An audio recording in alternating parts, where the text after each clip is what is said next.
Sloboda medija, vladavina prava i pravosuđe. To su poglavlja koje su između ostalih uslov za pristupanje Srbije Evropskoj uniji. Zbog toga je naša ekipa u okviru projekta Puls Evrope posetila Holandiju, koja se nalazi među 10 vodećih zemalja sveta kada je reč o slobodi medija, a ujedno je i zemlja u kojoj se nalaze najvažnije pravosudne institucije, poput Međunarodnog suda pravde, Međunarodnog krivičnog suda i Europola. Priču iz jedne od zemalja Beneluksa donosi Đuro Svilar. Dan nakon što je u Holandiji pala vlada, na ulicama Amsterdama uobičajen red. Premijer je dao ostavku jer nije imao podršku u sprovođenju migrantske politike. Vlada pre ove pala je jer je novinar otkrio prevaru oko nenamenskog trošenja državnog novca u staračke domove. Svega toga ne bi bilo da u Holandiji ne postoji nezavisno pravosuđe i mediji.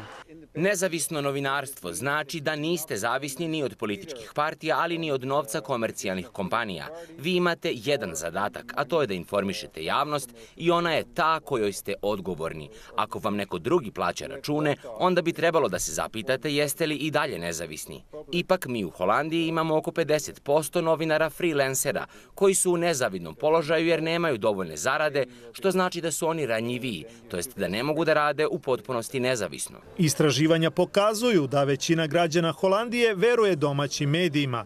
Ipak postoje i krizne situacije, pa stoga Holandsko udruženje novinara ima besplatne obuke za ekipe koje izveštavaju sa terena. Ljudi koje intervjuišemo često zgrabe naše mikrofone i prete novinarima. Zbog toga na treninzima učimo kako se snaći u takvoj situaciji.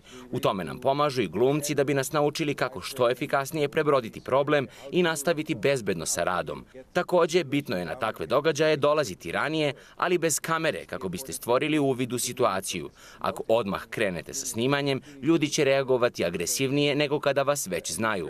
Kao i u Srbiji i u Holandiji postoji Savet za štampu, koji se bavi žalbama građana i organizacija na rad medija. Savet čine 2 novinara, po jedan građanin i medijski ekspert i predsedavajući koji je najčešće bivši sudija iz oblasti medija. To je jedan od razloga što u Holandiji postoje tabloidi, ali ne i žuta štampa. Tradicija u Holandiji je da postoji pretplata na štampu. Nema mnogo ulične prodaje koja gaji sočne priče. Dakle, iako je format štampe tabloidan, to nije žuta štampa, već kvalitetne novine. Kvalitet izveštavanja javnog medijskog servisa Holandije, koji se zajedno sa ostalim medijskim kućama nalazi u medijskom selu u Hilversumu, kontroliše ombudsmanka koja je bila i dugogodišnja novinarka nacionalne televizije. Ja primam žalbe građana na novinarstvo javnog nacionalnog servisa. Ako javnost misli da njegov posao nije urađen kako treba i po etičkim pravilima, onda se oni mogu poželiti meni i ja ću se potruditi ili da nađem rešenje ili da objasnim šta je urađeno dobro, a šta je pogrešno.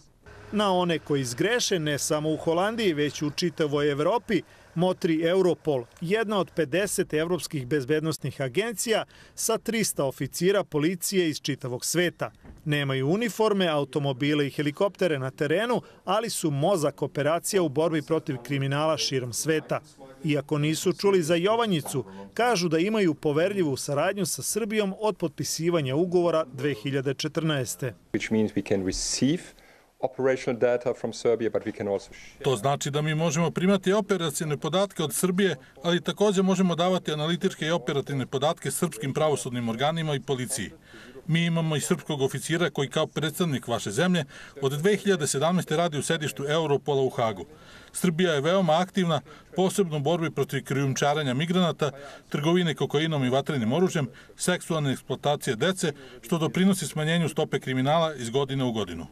U Hagu, gradu kog njegovi stanovnici nazivaju mestom mira i pravde, sedište je i Međunarodnog krivičnog suda, u kom se trenutno vodi 17 istraga u preko 30 slučajeva, koji se ne odnose na države, već na pojedince koji su počinili ratne, zločine protiv čovečnosti ili zločin genocida. Takođe, predmet suda može postati i agresija na suverenu državu, ali pod određenim uslovima.